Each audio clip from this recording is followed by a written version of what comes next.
Saudações tricolores, eu sou o Fio, seu canal Gol de Barriga, e começando mais uma semana na segunda-feira para a gente falar sobre o Fluminense. Não contrata ninguém ainda, né? Espero que hoje saia alguém, ou por esses dias, a gente precisa contratar, porque a gente vai falar dos números do nosso ataque, a gente vai falar sobre a tabela do Brasileirão, e a gente vai falar sobre Riquelme e Felipe, trocar uma ideia sobre o nosso garoto da base, que está no profissional, que está tendo problemas nessa adaptação aí, tá? Roda a vinheta, vamos começar esse bate-papo.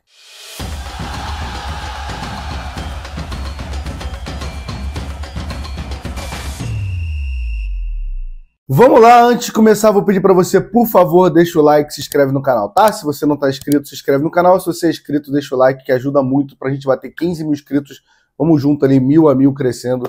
E aí vocês vão fazendo parte aqui desse canal Gol de Barriga, tá? Vamos lá, cara. O Fluminense abriu essa janela dia 10 de julho. Hoje é dia 4 de agosto. Vai bater um mês daqui a pouco. E o Fluminense não traz ninguém, né? Não apresentou um reforço ainda. A gente perdeu o craque do nosso time, o craque do futebol brasileiro, eu diria. Já tá lá fazendo gol em amistoso, já se estreou fazendo um gol. Mas não dá pra gente ficar olhando pro Arias mais. A gente precisa saber quem vem pro lugar do Arias. O Fluminense tem dinheiro que entrou do Mundial, né? Não entrou ainda, mas vai entrar, mas as contratações também não são à vista. E o Fluminense tem o dinheiro da venda do Arias, tem a venda do Cauã Elias. Não é mais um clube onde a gente pode dizer que não tem nenhum dinheiro para contratar. Então, não consigo entender muito essa demora toda do Fluminense, né? A gente tem negociações com o Santi Moreno, negociações com o Lucas Ribeiro, negociações com o Nino, o Vitinho ainda bem acabou, Inestrosa, todos esses nomes. Algumas parece que ainda podem chegar, algumas já desistimos, mas primeiro que nenhuma delas eu acho, vou tirar o Nino disso aí, né? Que aí envolve uma idolatria e é um grande jogador, mas todas as outras, nenhuma dessas é o nome que substitui o Arias, que pelo menos eu e você, quando a gente perdeu o Arias, a gente teve alguma expectativa, talvez errado a gente de criar a expectativa de que iria vir um grande jogador para substituir. Não sei nem se para a posição dele, mas talvez um camisa 9 que fizesse uma diferença, e junto com jogadores como o Santi Moreno e o Inestrosa, até jogadores que estão no elenco, poderiam fazer diferença. E até agora nada dessa diretoria chegar, né? E preocupa muito quando a gente vê nosso ataque, cara. Eu tava dando uma olhada nos números, né? São 6 jogos. São 6 jogos desde o final da Copa do Mundo, né? Que o Fluminense enfrentou. Cruzeiro, Flamengo, Palmeiras, São Paulo, Inter e Grêmio.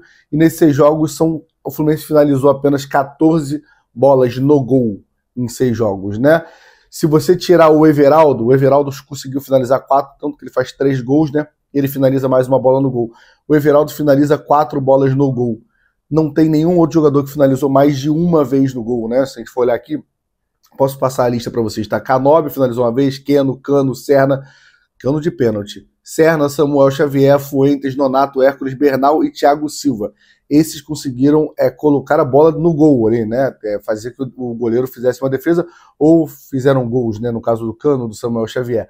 Agora, o Fluminense tem um problema de finalização. E se você pegar finalizações no geral, né, finalização que pode ser para fora, pode ter batido no zagueiro, a gente tem 76 finalizações. Isso muito inflado pelo jogo contra o Cruzeiro e contra o Palmeiras, que a gente finaliza muito nos 2 jogos, né? Principalmente o jogo contra o Cruzeiro, aquele segundo tempo. O Everaldo, e aí eu levantei esses números, estou trocando uma ideia com vocês, né? A gente fica na brincadeira do chuto o Everaldo, mas é o jogador com mais finalizações até agora. São 13 finalizações. Eu vou falar os 5 primeiros, né? Serna com 10 finalizações. Aí você vê que já sai dos atacantes, né? Então mostra que a gente precisa contratar muito. Porque aí seria Samuel Xavier com 7, Freitas, o zagueiro, com 6, muito pela bola aérea ali, né? Ele conseguir acertar algumas bolas e um chute de fora da área. E Hércules e Lima com 5, né? Esses são os jogadores que mais finalizaram. Quando você vai ver os atacantes no geral, o Everaldo tem 13 finalizações, o Arias tem 3. Assim, o Arias, eu vou tirar o Arias da brincadeira, né? O Arias não é mais jogador nosso pra gente falar. O Keno tem 3 finalizações, o Serna tem 10, Cano 4, Canobi 4, John Kennedy, Soteldo, 1 finalização. Se a gente for dividir por minutagem em campo, né? O Everaldo, ele tem 377 minutos e tem as 13 finalizações. Dá 1 finalização a cada 29 minutos.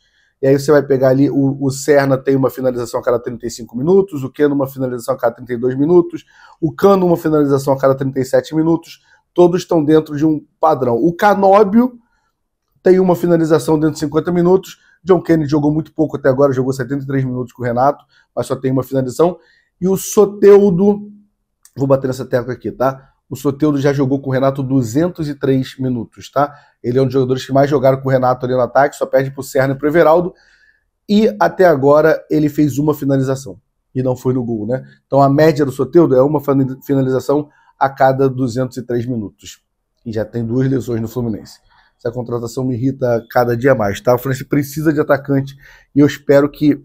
Lembrando que sexta-feira acaba a inscrição para as oitavas de final da Sul-Americana. Depois acho que pode trocar 5 jogadores até as quartas, mas sexta-feira acaba a inscrição.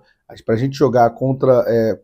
apesar que vai chegar e o jogo do América de Cali é logo em cima, né? Nem sei se vai entrar um jogador sem ter treinado, sem estar adaptado ao time.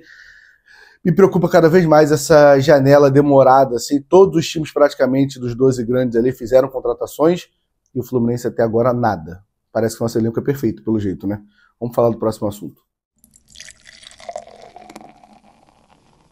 Próximo assunto é Riquelme e Felipe, né? Uma polêmica no último jogo, onde ele sobe ali na bola, né? E o Renato reclama no campo, o Renato reclama no vestiário e fala na coletiva sobre esse exagero de firula dele ali contra o Grêmio. Eu não vou entrar muito em detalhes de contrato, né? A gente sabe que, eu só vou dar uma resumida aqui, o Gabriel Amaral soltou um vídeo essa manhã muito bom, tá? Explicando toda a situação de contrato do Riquelme e Felipe, que renovou, com 16 anos, fez um contrato de 5 anos, porém esse contrato só serve nível Brasil, não serve, ele explica tudo lá, a questão da Lei Pelé, da legislação, mas para o mundo não, para a FIFA isso não reconhece, então aí só reconheceria o contrato de 3 anos, ou seja, em abril ali de 2026, o Riquelme já estaria disponível para sair de graça para um time de fora, né? Teria uma briga na justiça, mas acabaria saindo de graça, e outubro ou novembro desse ano, ali 6 meses antes, ele já pode assinar um pré-contrato. E a gente está falando de agosto, estamos dia 4 de agosto hoje, então isso preocupa muito o torcedor do Fluminense, porque a gente está botando um moleque para jogar, que é uma vitrine, e a gente pode perder. Claro que nessa negociação tem alguns pontos, o fato do Riquelme não negociar, que a gente precisa falar. O primeiro que foi que me chamou a atenção e fez eu falar aqui no vídeo, eu fui olhar os comentários do vídeo do Gabriel lá no Rádio Tricolor, e tem 320 comentários, eu não vou ler todos aqui para vocês, eu vou ler os primeiros comentários, tá? O primeiro comentário pra mim é mais um que não está nem aí pro clube, só valoriza André e Martinelli. Sempre tem um empresário mau caráter, tinha que proibir os caras de pisar em xerém. Se é funcionário do clube e não quer renovar, bota para cortar grama no CT. Na minha opinião, ele não deveria jogar até que resolvesse a situação. Primeiro, aqui na dúvida, deixa ele ir embora ou obriga a renovação. Até lá, não coloque no jogo. Enquanto não renovar, não joga. Marcos Paulo 2. Não bota para jogar e ponto final. Como se fosse um adulto marcando uma criança. Infelizmente ele fala sobre o último jogo, né? Geladeira até renovar. E que isso me chama atenção, cara. A torcida já pegou um ranço do Riquelme e Felipe. Se esse lance tivesse acontecido, o Riquelme tivesse, nesse momento, com um contrato assinado, já estivesse ajudando o Fluminense em campo, assim como ajudou no Campeonato Carioca, esse lance passava batido. O problema é que a torcida já tem esse ranço com o Riquelme e isso me preocupa, porque é um grande jogador, um jogador que a gente tinha expectativa, e a gente tem que pensar no lado financeiro do Fluminense também, um jogador que faz diferença no caixa, uma venda de uma grande joia do Fluminense. Então tudo isso a gente tem que se preocupar. E a gente fica vendo, só para fechar mais o lance, cara, tem outro ponto do lance que eu acho que é a falta de timing para você fazer aquela firula ali. Eu sou zero contra a firula, eu acho que faz parte do futebol, não vejo problema nenhum. Se o cara quiser bater, ele bate, é expulso e ajuda o Fluminense. Se o cara foi expulso jogando contra a gente. Agora, eu fui olhar todos os lances com bola do Riquelme e Felipe no jogo contra o Grêmio. Aquele ali é o terceiro lance. São 3 lances que ele para, ele erra um passe, ele tenta inverter uma bola, acho que pro Cano aqui na ponta direita, e ele erra o passe.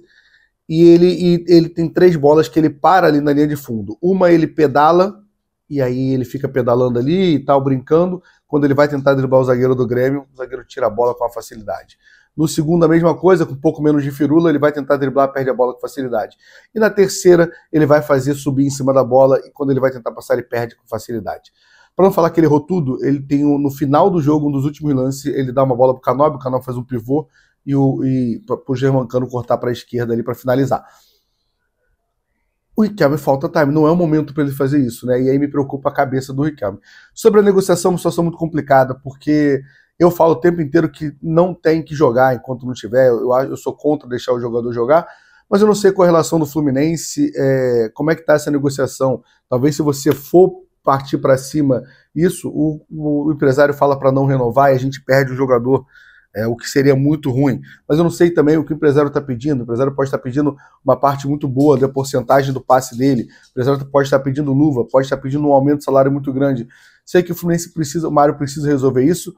Não é uma coisa fácil, mas assim, existem outros jogadores do André, o André Cury, o empresário dele, existem outros jogadores no Fluminense também. É hora de negociar, às vezes é hora de pegar, dar uma oportunidade para um...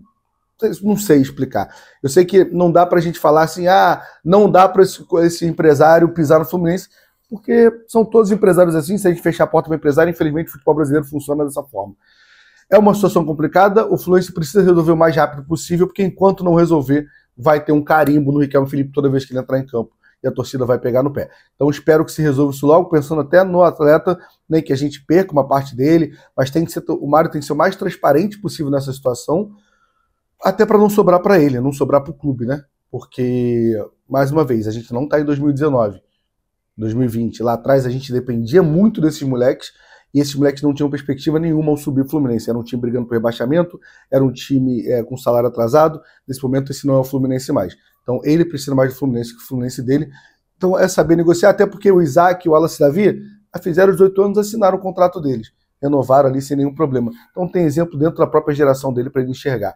Então eu espero que ele renove isso e dê tudo certo, tá? Porque realmente, cada vez que ele entrar vai ser um desgaste maior para a relação torcida e Riquelme e Felipe.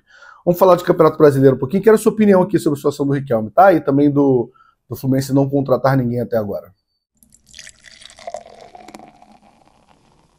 Vamos lá, a rodada quase completa do 18ª rodada do Campeonato Brasileiro, né? Só falta um jogo hoje que é Santos e Juventude, mas o Sport já empatou com o Bahia, né? O Sport não ganha de ninguém até agora, mas tem muito empate também. Uma galera perdendo ponto para o Sport, principalmente na Ilha do Retiro. O Vasco perdeu para o Mirassol, né? Mais um jogo onde o time jogou bem, oportunidades e perdeu ali, mas não foi um bom resultado para a gente, porque o Mirassol nesse momento está na 5ª posição. O Mirassol escrava que não desce. Uma galera achava que o Mirassol ia cair, o Mirassol não desce com certeza, né? Não vai brigar lá embaixo. A gente ganha do Grêmio, o Botafogo perde para o Cruzeiro. Na briga ali a gente encosta no Botafogo, mas o Cruzeiro se distancia mais ainda. Corinthians empata com Fortaleza, Atlético Mineiro ganha do Red Bull Bragantino, esse é um que começou a perder pontos agora nas rodadas recentes. Ceará empata com o Flamengo, trabalha esse Flamengo que joga muito, acho um pouco supervalorizado pelos últimos jogos, tá? Foi o segundo tempo muito ruim lá no Castelão. Vitória empata, o Palmeiras estava ganhando de 2-0, conseguiu tomar um empate, mas bom que o Palmeiras consegue ali não fazer ponto na nossa frente. Inter perde para o São Paulo do Crespo vem ganhando jogos após jogos, e São Paulo nesse momento já passa o Fluminense, né, tá com 25 pontos, e o jogo que falta hoje, né, Santos e Juventude, na Vila Belmiro, não, no Morumbi esse jogo, confesso que não sei porquê, mas é no Morumbi esse jogo. Vamos lá, vitória essencial para o Fluminense, né? Se o Fluminense tivesse perdido esse jogo, a gente ia estar com 20 pontos na 14ª posição, e assim, o Santos ganhando hoje, a gente só ia continuar 5 pontos, porque é o Vasco perdeu. Mas o Santos já ia colar na gente, para mim o Santos favorito para ganhar hoje contra o Juventude, e a gente só ia estar salvo a 5 pontos da zona de abaixamento, porque o Vasco perdeu. Porque se o Vasco ganhasse o jogo, a gente ia ficar 2 pontos da zona de abaixamento. Então vitória essencial, porque nesse momento a gente está na 9ª posição com 23 pontos, e a gente está a 4 pontos do G7, né? Tudo bem, G6 no caso do Bragantino. Tudo bem que ele tem 2 jogos a mais que a gente, então a gente tem potencial para ganhar os 2 jogos, que é Mirassol e Ceará, e chegar no G6. Eu, nesse momento, com a minha cabeça, eu estou focando no G6, tá? Toda rodada eu vou vir aqui falar. Fluminense está 3 pontos do G6. Fluminense abriu uma gordura ali de, se a gente chegar na 4ª posição, tá 3 pontos do G6 ali. Então, assim, para mim é o foco nesse momento, a gente focar em brigar pela Libertadores, para disputar a Libertadores ano que vem. E aí, se as coisas forem mudando, tanto lá para baixo ou para cima, a gente vai mudando a nossa cabeça. Mas nesse momento o meu foco é muito esse. Fio, mas a gente tem 2 jogos a menos. Realmente, assim, a gente tem 2 jogos a menos, mas muita gente tem jogo a menos, né? Tem muita rodada adiada. Então, quem tem 18 pontos na nossa frente, 18 jogos na nossa frente, é o Cruzeiro, mas tem 37 pontos, né? Tem ali 14 pontos a mais que a gente. O Bragantino e o São Paulo. São Paulo e Bragantino estão na nossa frente. Então, assim, por exemplo, a gente tem um aproveitamento de pontos maior que o do São Paulo, né? Nesse momento. Mas o Fluminense precisa ganhar os 2 jogos, então eu não vou ficar contando muito com esses 2 jogos, não. Deixa como se fosse extra ali, tá? Se precisar, a gente coloca esses 2 jogos na conta, até porque não sei se a gente vai ganhar ou não, né? Não dá pra ficar contando com a vitória. Enfim, esse foi o vídeo de hoje, tá bom? Hoje tem botar no Charla a tarde toda, tem jornada lá no Parque Shopping Jacarepaguá, e a gente faz uma live também em algum momento ali, acho que umas 5h30, 6 horas, a gente faz uma live aqui pra gente trocar uma ideia sobre o jogo de sábado e sobre a importância, se vai chegar alguém. Todo esse assunto aqui a gente debate com mais calma numa live, tá bom? Tamo junto, até a próxima. Deixa o like, se inscreve, por favor, tá? Tô implorando aí pra vocês.